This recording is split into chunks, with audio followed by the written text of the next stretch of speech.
Hi friends, ఇది అమెరికాలో మా అమ్మాయి ఉండే ఏరియా అండి. ఒక హోటల్కి తీసుకెళ్తుంది మా అమ్మాయి. మా అమ్మాయిది టెస్లా కార్ అండి.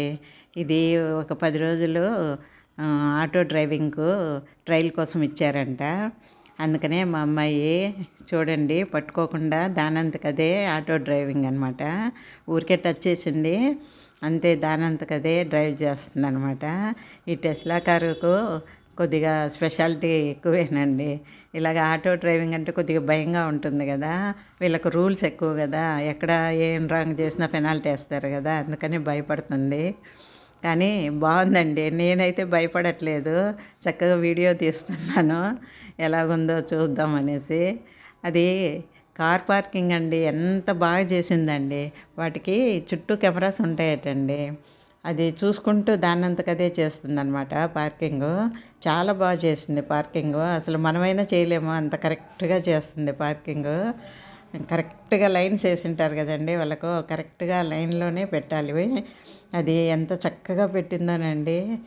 అసలు చూడండి మీరేను, డిస్ప్లేలో కనపడుతుందండి మనకు, ఆ కార్ లైన్స్ కూడా కనపడతాయి అన్నమాట. అది ఎలా పెడుతుంది కూడా మనము చూడొచ్చు అనమాట. ఇది కార్లో మనము వెళ్తున్నప్పుడు కొద్దిగా భయంగా ఉంటుంది ఆటో డ్రైవింగ్ అంటేను, కానీ చూడటానికి మాత్రము సరదాగా అనిపించింది.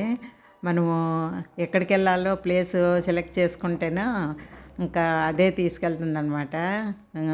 సిగ్నల్స్ పడినప్పుడు కూడా ఆగిపోతుందండి, మళ్ళీ గ్రీన్ సిగ్నల్ రాగానే మళ్ళీ వస్తుంది. చూసారా ఎలాగ చేస్తుందో. ఇప్పుడు పార్కింగ్ అనమాట. చూడండి ఇదిగోటి డిస్ప్లేలో కనపడుతున్నాయి లైన్స్, కరెక్ట్గా ఆ లైన్స్లో మధ్యలోనే పెడుతుంది చూడండి. ఎంత బాగా చేస్తుందండి నిజంగాను. మనిషి లేకపోయినా కూడా కార్లు డ్రైవ్ చేస్తాయంటేనో మనం నమ్మలేం కదా.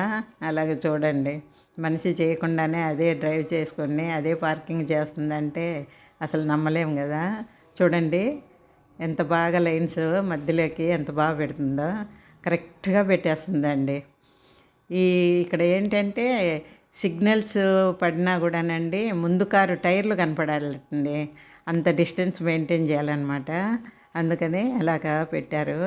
ఇదేమో ఛార్జింగ్ అండి, ఈ కరెంటు కార్లకంతా ఛార్జింగ్ అక్కడెక్కడ పెట్టింటారు. మనం లోకల్ అయితే ఇంట్లోనే పెట్టుకోవచ్చు, వేరే ఊరు వెళ్ళినప్పుడు సరిపోదు కదా, అప్పుడు ఇలాగ ఛార్జింగ్ స్టేషన్కి వెళ్ళి ఛార్జింగ్ పెట్టుకోవాలి.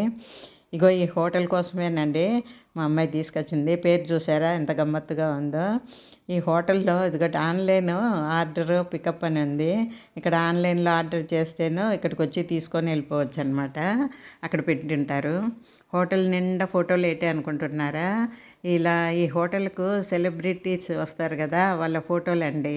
వాళ్ళు వచ్చినప్పుడు మా హోటల్కి వీళ్ళు వచ్చారు అని తెలియడానికి వాళ్ళ ఫోటోలు తీసి అక్కడ పెడతారనమాట.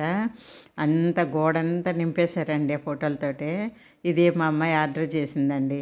ఈ ఫుడ్ మనం అసలు తినలేమండి, రుచి పచ్చి ఏమీ ఉండదు, ఏదో పిల్లలు బాధపడతారని వెళ్ళాలి, కానీ అసలు మనం ఇండియన్ హోటల్ అయితే మనకు బాగుంటుందండి. అక్కడైతే ఏదో తినడానికి బాగుంటుంది, కానీ ఫుడ్ ఇక్కడ ఏమీ వీళ్ళ ఫుడ్ మనం తినలేము. చూసారా ఫోటోలు ఎలా పెట్టారో, ఎంతమంది వచ్చారో, వాళ్ళకి గ్రేట్ కదా ఎంతమంది వచ్చారు అని ఫోటోలు పెడితే. మనకు తెలియదులేండి వాళ్ళు ఎవరో, వాళ్ళకి అమెరికాలో ఉన్న వాళ్ళకి తెలుస్తుంది వాళ్ళు ఎవరో అని. మనకైతే ఆ ఫోటోలు ఏం చూసినా ఎవ్వరూ తెలియదు మనకు. ప్రెసిడెంటు ఇలాంటి వాళ్ళకి తెలుస్తుంది, కానీ మనకు చిన్న చిన్న వాళ్ళు మనకు తెలియదు కదా. అందరి ఫోటోలు పెట్టారు చూడండి చక్కగా. హోటల్ కూడా చూసారా ఎంత కలర్ఫుల్గా ఉందో. అసలు ఇది చూస్తే మనమైతే హోటల్ అనుకుంటామండి, దీన్ని ఎలాగుందో చూసారా, హోటల్ లాగా ఉందా ఇది. అసలు ఈ గోడలకు ఫోటోలు పెట్టడం ఏమో కానీ సీలింగ్ కూడానండి, సీలింగ్ కూడా ఎంత బాగా పెట్టారో, ఎంత బాగా అరేంజ్ చేశారో సీలింగ్ కూడాను. ఇక్కడ మనం ఫుడ్ అయితే ఎంజాయ్ చేయలేము. ఇండియన్ హోటల్స్ అయితే కొద్దిగా ఏదో తినగలం కానీ బాగానే ఉంటాయి, కానీ ఈ అమెరికన్ హోటల్స్లో మనము తినలేమండి. పిల్లలకు వాళ్ళకు నచ్చుతాయి కానీ మనకు నచ్చవు. ఏదో వాళ్ళు బాధపడతారని వెళ్ళి తినడం తప్పితే, వాళ్ళు తీసుకొచ్చారని రావడం తప్పితే. ఇది చూసారా సీలింగు ఎలాగుందో, ఎంత బాగా డిజైన్ చేశారో సీలింగ్ కూడాను. హోటల్ అయితే బాగుందిలేండి, ఫుడ్డే మనకు నచ్చదు, అంటే అక్కడ ఉంటే అలవాటు అవుతుంది.